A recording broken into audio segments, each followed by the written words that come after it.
We have arrived at step 2. This is Paige Monk with the Monk Group of eXp Realty, and congratulations, you've now made it to step 2. What do we do in step 2? So what you can expect is we will need to get your home inspection scheduled. You have 10 days within your contract acceptance date to get your home inspection completed, and we will be assisting with that.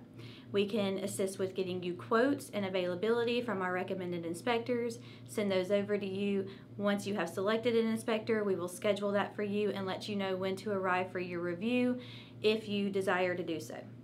It is not required. It is highly recommended by us that if you can make availability, that is great.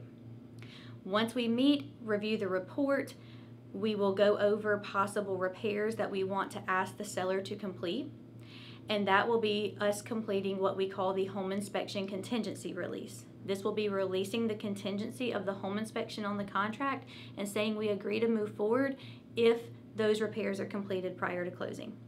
If you have any questions about this or any concerns with the inspection, of course, the best thing to do is get with your agent immediately and let us know so that way we can address those right away.